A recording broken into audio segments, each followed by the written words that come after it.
बिस्मिल्लाहिर्रहमानिर्रहीम। अस्सलाम वालेकुम नाज़रीन, आप यूट्यूब चैनल देख रहे हैं। मैं इमरान खान हूँ। दहशतगर्दी के ख़िलाफ़ जो वाक़यात हैं और जो ऑपरेशन है उसमें शिद्दत आती चली जा रही है। खैबर पख्तूनख्वा में 26 और 27 मई को 2 ऑपरेशन हुए हैं, जिनमें 17 दहशतगर्द और दूसरी जानिब जो सिक्योरिटी फोर्सेस के 5 जवान जो हैं वो शहीद हुए हैं।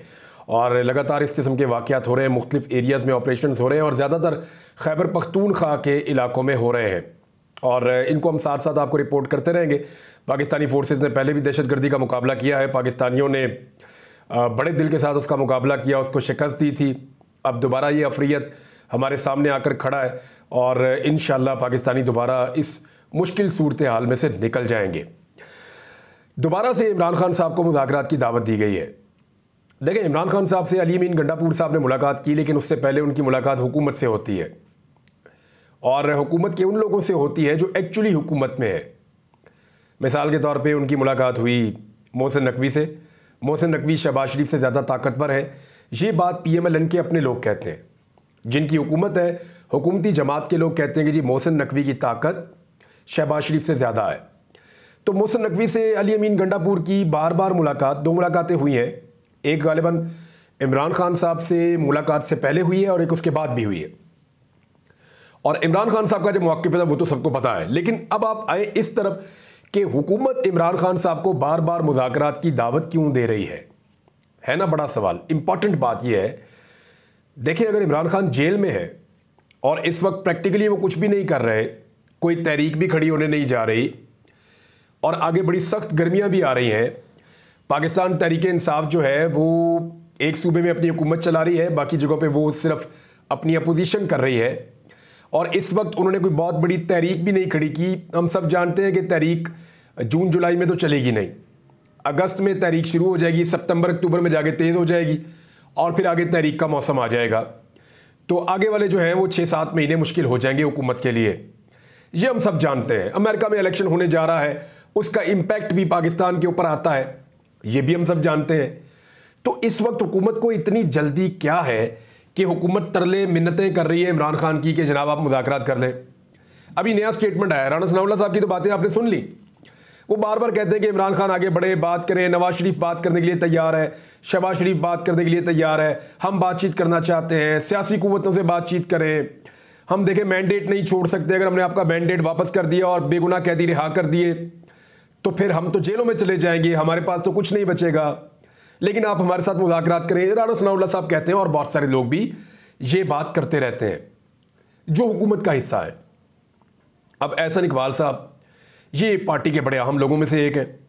अगर मैं टॉप 5-6 लोगों को गिनूं, उनमें एक एहसन इकबाल भी है। तो एहसन इकबाल साहब क्या फरमा रहे हैं, उन्होंने एक बार फिर तहरीक इंसाफ को मुज़ाकरात की दावत दी। उन्होंने कहा तहरीक इंसाफ की क़यादत सड़कों के बजाय ऐवान में आए। सड़कों पे तो वो अभी जा ही नहीं रहे, वो तो सिर्फ कोई जलसे वलसे करने की उनकी जो है वो एक सोच है कि हम जलसे करेंगे, मुख्तलिफ शहरों के अंदर करेंगे, लेकिन कोई लॉन्ग मार्च, किसी किस्म का सड़कों के ऊपर बड़ा एहतजाज, कोई जुलूस लेकर आना, वो तो उनका भी इरादा नहीं है। लेकिन एहसन इकबाल ये क्यों कह रहे हैं, वो ये कह रहे हैं ऐवान में आए, हमारे साथ मुज़ाकरात करें। बामकसद मुज़ाकरात के लिए दरवाजे खुले हैं, ज़िद और अना के साथ मुज़ाकरात कामयाब नहीं होते। उन्होंने कहा तहरीक इंसाफ को मुज़ाकरात की दावत देते हैं, मुल्क और मईशत के लिए तहरीक इंसाफ की आदत सड़कों के बजाय ऐवान में आए, मुस्बत अपोजिशन का किरदार अदा करे और 2029 तक इंतज़ार करे। तो 2029 तक इंतज़ार तो करना पड़ेगा, लेकिन किसको करना पड़ेगा। एहसन इकबाल साहब, अगर फॉर्म 45 के मुताबिक फैसला हो गया तो अवाम ने तो हुकूमत दी है पाकिस्तान तहरीक इंसाफ को, ये पूरा पाकिस्तान जानता है, क्योंकि पाकिस्तान नहीं दी है ना, पाकिस्तान के लोगों ने जिसको वोट दिया, लोगों से बेहतर तो कोई नहीं जानता कि लोगों ने किसको वोट दिया। तो लोगों ने वोट दिया पाकिस्तान तहरीक इंसाफ को। 47 वाला टोला जो है वो ज़बरदस्ती मुसल्लत कर दिया गया। अब वो 47 वाला टोला कहता है जी कि स्टैंप लगाएं, मोहर लगाएं हमारी कामयाबी के ऊपर, और उनकी कामयाबी पे तब तक मोहर नहीं लगेगी जब तक कि इमरान खान साहब उनके साथ बैठकर बातचीत नहीं करेंगे। और इमरान खान के साथ बातचीत करना उनके लिए बहुत ज़रूरी है। देखिए, इशू क्या है, इमरान खान जेल में है और जेल के अंदर से वो कुछ नहीं कर सकते जो कुछ वो बाहर बैठकर कर सकते हैं, ये सब जानते हैं। तो इमरान खान को जेल में रहने देना चाहिए ना, बाहर क्यों आने दे रहे हैं। PMLN के लोग क्यों चाहते हैं कि इमरान खान साहब मुज़ाकरात करें और बाहर आ जाए। यानी मिसाल के तौर पे तलत हुसैन जो नून लीग के बहुत करीबी हैं और बड़ी आंखों के तारे हैं उनकी नून लीग के। यानी तलत हुसैन साहब का ये कहना है कि इमरान खान साहब अगर एस्टेब्लिशमेंट से नहीं तो नवाज शरीफ से ही बात कर लें, माफ़ी मांग लें, और जो नवाज शरीफ साहब जो हैं उनके बड़े अच्छे ताल्लुकात हैं, वो इमरान खान साहब को बाहर निकलवा सकते हैं। एक तो तलत हुसैन साहब ने ये कंफर्म कर दिया कि वो भी ये समझते हैं कि इमरान खान साहब के खिलाफ जो मुकदमात हैं वो झूठे और बोगस हैं, लिहाजा कोई भी चाहे तो वो एस्टेब्लिशमेंट को कह के इमरान खान साहब को बाहर निकाल सकता है। इन मुकदमात का या इन केसेस का कानून के साथ कोई लेना देना नहीं है। एक तो तलत हुसैन साहब ने ये बात अपने इस बयानिए में या अपने स्टेटमेंट में कंफर्म कर दी है। नंबर 2, वो भी ये चाह रहे हैं कि इमरान खान साहब को बातचीत की टेबल पे किसी तरह आ जाए, कोई मार्जिन निकल जाए, और पार्टी के लोग भी कह रहे हैं, पार्टी के लोगों के अलावा पार्टी के हमदर्द जो हैं वो सारे के सारे ये कह रहे हैं। तो इमरान खान तो जेल में है, उसको फिर जेल में आपको रहने देना चाहिए। और दूसरा, पाकिस्तान तहरीक इंसाफ तो कोई तहरीक बना ही नहीं रही। शेर अफजल मरवत जो है वो तहरीक का इंतजार कर करके छुट्टियों पे चले गए हैं, और वो ये कह रहे हैं कि जब तहरीक शुरू करने लगे तो मुझे आवाज़ दे दीजिएगा, मैं आगे अपनी जिम्मेदारी पकड़ लूंगा, अपनी जिम्मेदारी संभाल लूंगा। तो शेर अफजल मरवत साहब का बहुत बेहतर फैसला और बहुत अच्छा फैसला है कि उन्होंने खामोश रहने का फैसला किया, उन्होंने अपनी फैमिली के साथ टाइम गुजारने का फैसला किया। वैसे भी बड़ा हेक्टिक उन्होंने एक पूरा साल गुजारा है, बहुत मुश्किल, बड़ा टफ। तो ठीक है, जाएं जाके अपनी फैमिली को टाइम दें, बहुत अच्छी बात है, और कॉल का इंतजार करें जैसे कि बाकी सारे लोग कर रहे हैं। तो कॉल तो कोई आने वाली नहीं है। तो फिर क्यों सारे कहते हैं कि इमरान खान मुज़ाकरात करें? उसकी रीजंस मैं आपको अब बताता हूं। नंबर 1, ये चाहते हैं कि इमरान खान से मुज़ाकरात के नतीजे में जो हुकूमत की लिजिटिमेसी है या जो हुकूमत का वजूद है उसके ऊपर एक मोहर सब्त हो जाए कि जी ये हुकूमत ठीक बनी है, हम इनके साथ बातचीत भी कर रहे हैं। तस्लीम किया जाए इस फार्म 47 की हुकूमत को कि ये भी एक हुकूमत है। अली अमीन गंडापुर जाके जो मिलते हैं वो तो मजबूरी से मिलते हैं। 22 घंटे की लोड शेडिंग उसके सूबे में हो रही है, वो बेचारे जाके मिलके उनको कहते हैं जी बिजली दो, मेरे लोग बिजली के बगैर तरस रहे हैं। कभी वो डंडा दिखा के मांगते हैं, कभी वो धमकी दे के मांगते हैं, कभी वो मिन्नत करके मांगते हैं, वो जैसे तैसे करके अपने लोगों के लिए बिजली मांग रहे हैं। पाकिस्तान का सिस्टम ऐसा है कि कोई भी सूबा अपने हुकूक के लिए वफाक का मोहताज रहता है, तो इसलिए अली अमीन गंडापुर को ये बहुत सारे कंप्रोमाइज़ और एक कड़वी गोली निगलनी पड़ती है बार बार अपने लोगों के लिए, अपने लोगों के हक के लिए। अब इमरान खान साहब से क्यों कहते हैं सब के आप मुज़ाकरात करें और मुज़ाकरात की टेबल पे आ जाएं? हुकूमत ये चाहती है कि इमरान खान साहब हर हाल में अब जेल से बाहर निकल आए, क्योंकि हुकूमत को इस बात का आइडिया हो गया है कि जेल के अंदर रखकर उनको तोड़ना तकरीबन नामुमकिन है। इमरान खान को जेल के अंदर सारा कुछ ट्राई करके देख लिया, सख्ती करके देख ली, गर्मी के साथ तंग करके देख लिया, मच्छरों के साथ तंग करके देख लिया, बहुत अजीबोगरीब सूरत हाल में उनको रख के देख लिया, बारिश की जो सहूलतें आई, मुश्किलात आई उसके साथ देख लिया, खाने पीने के मामलात, मुलाकातों के मामलात, पाबंदियां लगाने के मामलात, सब कुछ करके देख लिया। इमरान खान को चिड़चिड़ा करने की कोशिश की गई मुख्तलिफ तरीक़ों से ताकि वो गुस्से में आए और लड़े, सारा कुछ करके देख लिया। तो जब इमरान खान नहीं टूटा तो उन्हें आइडिया हो गया कि जितना अरसा हम इसको जेल में इमरान खान को रखेंगे इनका कद और बड़ा ही होता चला जाएगा और हम बोने बन जाएंगे बिल्कुल छोटे छोटे। अब हुकूमत चाहती है कि मजीद नुकसान करने की बजाय किसी तरह इमरान खान साहब को जेल से निकाला जाए। हुकूमत की ख्वाहिश यह है कि जिस वक्त इमरान खान जेल से बाहर निकले उस वक्त कोई ना कोई मुज़ाकरात चल रहे हों, ताकि हम ये आइंदा के लिए बयानियां बनाएं कि मुज़ाकरात के नतीजे में इमरान खान साहब घुटने टेक कर जेल से बाहर निकले, ये बयानियां बनाए हुकूमत। वो ये चाहती है, इमरान खान साहब चाहते हैं कि वो बगैर मुज़ाकरात के बाहर निकले, हुकूमत के साथ वो बातचीत करना नहीं चाहते। दूसरी जानिब एस्टेब्लिशमेंट जो है पाकिस्तान की, वो इस बोझ को और ज़्यादा नहीं उठाना चाहती। यानी कितना वो उंगली से पकड़ के चलाएगी इस हुकूमत को और कब तक चलाएगी? पिछले 2 साल से एस्टेब्लिशमेंट इस हुकूमत को उंगली से पकड़ के चला रही है, गोद में बिठा के इनको झूले दे रहे हैं। अब इनको खुद से भी चलना पड़ेगा। तो जिस वक्त एस्टेब्लिशमेंट जान छुड़ा के पीछे निकलेगी, इमरान खान फौरन बाहर आ जाएंगे। अदलिया वैसे ही जो है वो होश पकड़ चुकी है और अदलिया अपनी खोई हुई स्पेस वापस हासिल करने के लिए फैसले दे रही है धड़ाधड़। अदलिया के फैसलों के नतीजे में अगर इमरान खान साहब खुद बाहर आ गए ना, तो ये हुकूमत कभी भी उनको टैकल नहीं कर पाएगी, ये सब जानते हैं। तो उन्हें कुछ ना कुछ ऐसा चाहिए कि इमरान खान जब बाहर आए तो हमारे पास ये बयानिया हो कि हमारे साथ जनाब बातचीत कर रहे थे। आपको याद होगा एक सहाफ़ी ने यह कहा था कि नवाज शरीफ ने बात की थी एस्टेब्लिशमेंट से, उसके नतीजे में इमरान रियाज अपने घर वापस आ गया।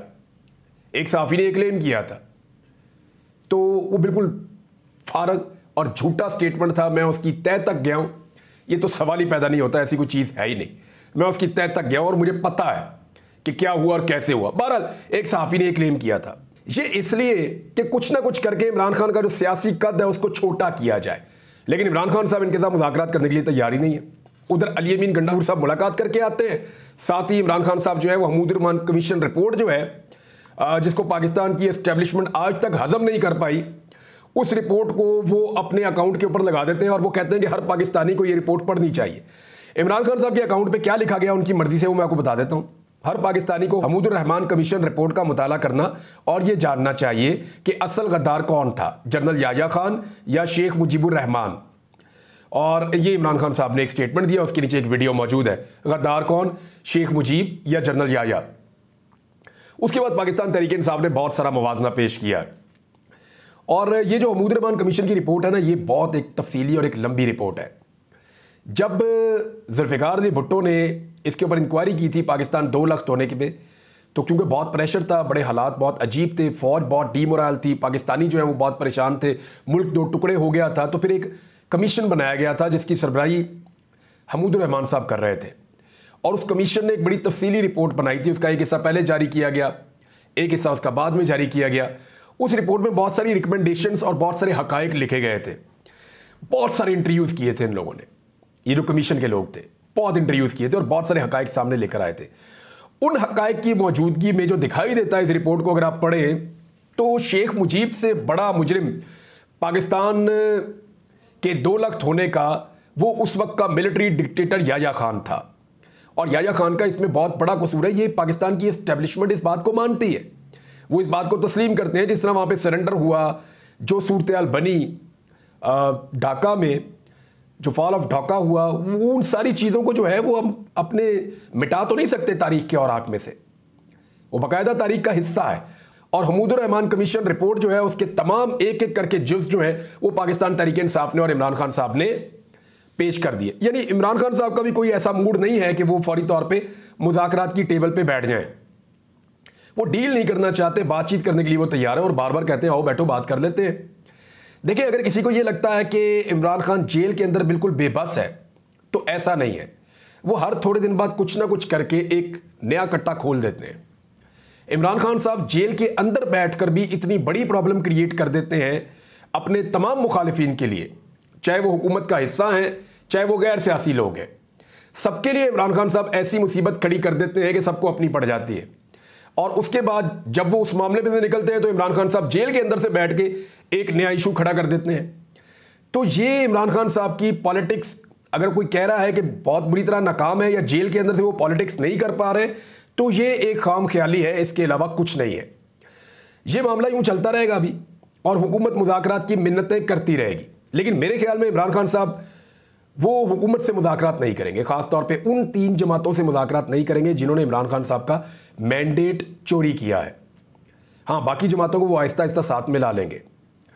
और ये जो बजट आ रहा है इसमें IMF की जो शराइत है, वर्ल्ड बैंक ने और IMF ने पाकिस्तान के बारे में जो प्रेडिक्शंस की है ना, वो इतनी खौफनाक है कि पिछले 2 सालों में और आने वाला अगला साल भी, और ये वाला साल शामिल कर ले, इसके बाद आने वाला साल भी, पाकिस्तान तहरीक इंसाफ जिस हालत में इस मुल्क को छोड़कर गई थी उसके आधे पे भी नहीं पाकिस्तान पहुंचेगा।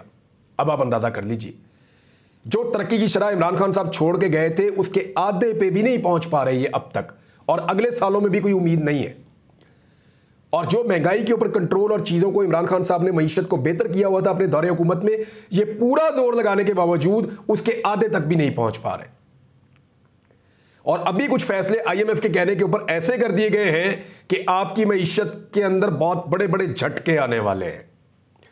पाकिस्तानी जो है वो बहुत बुरी तरह महंगाई की चक्की में पिसने वाले हैं और हालात ज़्यादा मुश्किल हो जाएंगे पाकिस्तानियों के लिए। ये इकोनॉमिस्ट कह रहे हैं, मैं नहीं कह रहा। मैं उनके स्टेटमेंट्स आपको नेक्स्ट किसी वीलॉग के अंदर बता भी दूंगा, लेकिन एक चीज़ मैं आपके सामने रखता हूँ और ये ज़रा तस्वीर आप देखिए। ये हमारे एक सहाफ़ी हैं जिनका ताल्लुक़ सिंध से है और मेरी बात भी हुई बहुत सारे सहाफ़ियों से जो उनके साथी हैं गोटकी में। उनसे मैंने पूछा वाक़ये के बारे में, तो नसरुल्लाह साहब हैं और शहीद हो चुके हैं, नसरुल्लाह गडानी। मैंने इनके बारे में पहले भी ट्वीट किया था, आवाज़ भी उठाई थी। इनके ऊपर 2 कातलाना हमले पहले हुए थे और 1 कातलाना हमला अब हुआ और उसमें इनको 3 गोलियां लगी थी। ये इंतकाल फरमा गए, शहीद हो गए। पहले इनका इलाज इंटीरियर में हो रहा था, फिर इनको कराची शिफ्ट किया गया, लेकिन वो जांबर ना हो सके। इनकी शहादत का जो जनाजा हुआ है ना, सहाफ़ी ये बता रहे हैं कि 2 से 2.5 घंटे सिर्फ 1 किलोमीटर का फासला तय करने में लगे, और इतना बड़ा जनाजा सिंध की तारीख में बेनज़ीर भुट्टो के बाद किसी का नहीं हुआ। बेनज़ीर भुट्टो के जनाजे के लिए पूरे पाकिस्तान से लोग गए थे और हर तरफ से लोग वहां पहुंचे थे जनाजे में शिरकत के लिए। वो एक बहुत बड़ी पॉलिटिकल लीडर थी, उनका आलमी सतह का कद था बेनज़ीर भुट्टो साहिबा का, तो उनके लिए बहुत बड़ी तादाद में लोग जनाजे में शिरकत करने आए थे। लेकिन बेनज़ीर के बाद मकामी सहाफ़ियों के बकौल उन्होंने अपनी सहाफ़ती करियर में इतना बड़ा जनाजा सिंध में किसी का नहीं देखा जितना बड़ा जनाजा सहाफ़ी नसरुल्लाह गिडानी का है। वजह क्या है कि नसरुल्लाह गिडानी हर गरीब के साथ खड़ा हो जाता था, हर जालिम और जाबिर के मुकाबले में डट जाता था। ये इतना गरीब आदमी था कि ये अपने भाई के घर के अंदर एक कमरे के अंदर रहता था, और बहुत ही कमज़ोर और गरीब आदमी था, पैसे वाला नहीं था, लेकिन इसने कभी कंप्रोमाइज़ नहीं किया। मुझे मकामी सहाफ़ियों ने बताया नसरुल्लाह गिडानी के लिए अवार्ड का ऐलान होना चाहिए, सहाफ़ती तंजीमों को इसके लिए आवाज़ उठानी चाहिए, और सहाफ़ती तंजीमों को बाकायदा उनके लिए हुकूमत को मजबूर करना चाहिए कि ये वो लोग हैं जिनको अब 14 अगस्त पे या 23 मार्च पे अवार्ड से नवाज सकते हैं। वो जो सहाफ़ी इस्लामाबाद और लाहौर के ईवानों के अंदर बैठे होते हैं और प्रेस रिलीज़ के ऊपर खबरें जारी कर रहे होते हैं, या सियासतदानों या माफियाज के कहने के ऊपर खबरें जारी कर रहे होते हैं, उनको तो हर साल तमगा लगा दिया जाता है। ये वो सहाफ़ी है जिसको तमगा लगना चाहिए। अहमद फरहाद वो शायर है जिसको अवार्ड मिलना चाहिए बेहतरीन शायरी के ऊपर। जो लोग सख्तियां और तकालीफ बर्दाश्त करते हैं, अगर तो पाकिस्तान में जमहूरियत है तो फिर जमहूरियत के लिए आवाज़ उठाने वालों की कदर भी होनी चाहिए। बहरहाल ये हक़ाइक़ मैंने आपके साथ शेयर किए, कुछ और खबरें वो आपको बताता हूँ अगले वीलॉग में। अब तक के लिए इतने, अपना ख्याल रखिएगा, अपने चैनल का भी। अल्लाह हाफ़िज़।